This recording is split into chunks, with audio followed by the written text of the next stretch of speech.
Assalamualaikum warahmatullahi wabarakatuh. Perkenalkan, nama saya Yayu Sugiyarti. Pada kesempatan kali ini kita akan baca tentang teks eksplanasi kelas 11 SMA semester ganjil kurikulum 2013. Untuk memahami apa itu teks eksplanasi, mari kita simak penjelasan berikut ini.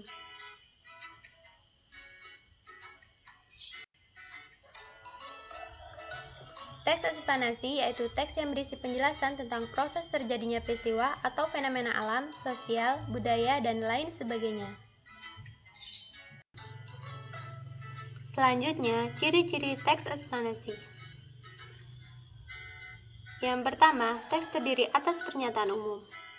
Yang kedua, memuat informasi berdasarkan fakta dan menjelaskan sebab akibat suatu peristiwa.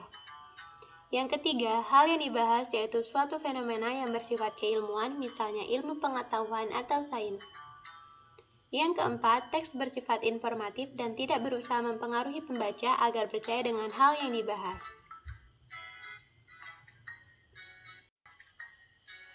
Selanjutnya, cara mengidentifikasi informasi penting dalam teks eksplanasi. A. Membaca teks dengan seksama. B. Memahami makna setiap kalimat yang ada dalam teks. C. Menentukan kalimat utama pada setiap paragraf.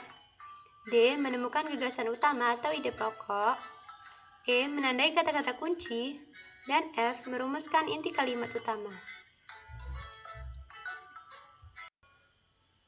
Struktur teks eksplanasi. A. Identifikasi fenomena atau phenomenon identification, yaitu mengidentifikasi sesuatu yang akan diterangkan. B. Penggambaran rangkaian kejadian atau explanation sequences, yaitu merinci proses kejadian yang relevan dengan fenomena yang akan diterangkan. C. Ulasan atau review, yaitu berupa komentar atau penilaian tentang konsekuensi atas kejadian yang dipaparkan sebelumnya.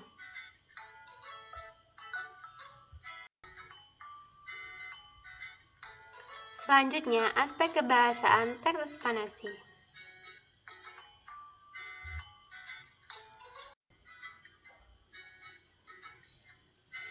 A. Menggunakan kata kerja yang bermakna denotatif atau makna sebenarnya. B. Menggunakan kata teknis atau istilah yang memiliki makna khusus.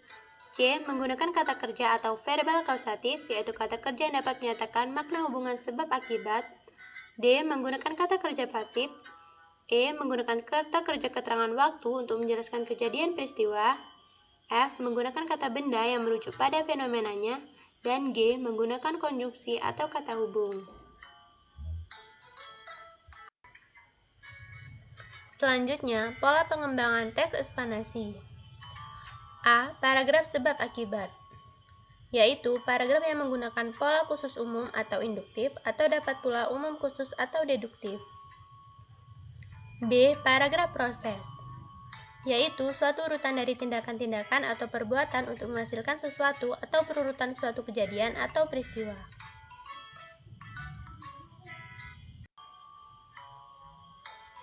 Selanjutnya, langkah-langkah menyusun teks eksplanasi.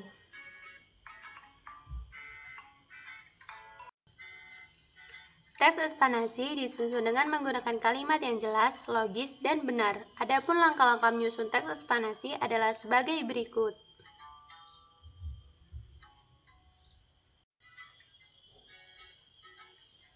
A. Menentukan tema. Tentukan jenis eksplanasi apa yang akan dibuat, misalnya tentang fenomena alam, sosial, dan sebagainya. B. Menuliskan ide pokok. Menuliskan ide-ide pokok berupa topik yang dapat dikembangkan. C. Mengumpulkan bahan. Bahan tulisan eksplanasi dapat diperoleh dari berbagai sumber, seperti internet, buku pelajaran, dan lain sebagainya. D. Menyusun kerangka. Menyusun kerangka berarti memecahkan topik ke dalam subtopik lalu menyusunnya secara sistematis dan logis. E. Mengembangkan kerangka. Pada tahap ini, kerangka dikembangkan menjadi teks yang utuh dengan memperhatikan struktur yang tepat. Dan F. Menyunting teks. Pada tahap ini, tujuannya untuk mengoreksi kesalahan-kesalahan yang mungkin terdapat dalam teks. Contoh teks eksplanasi. Untuk lebih memahami tentang teks eksplanasi, mari kita simak contoh berikut ini. Banjir. Banjir adalah peristiwa yang terjadi ketika aliran air yang berlebihan merendam daratan. Dalam arti air mengalir, kata ini juga dapat berarti masuknya pasang laut. Banjir diakibatkan oleh volume air di suatu tempat seperti sungai atau danau yang meluap atau melimpah dari bendungan sehingga air keluar dari sungai. Selain sejumlah tempat yang dimanfaatkan manusia seperti desa, kota, dan pemukiman lain, banjir juga dapat terjadi di sungai ketika alirannya melebihi kapasitas saluran air, terutama di kelokan sungai. Banjir sering mengakibatkan kerusakan rumah dan pertokoan yang dibangun di dataran banjir.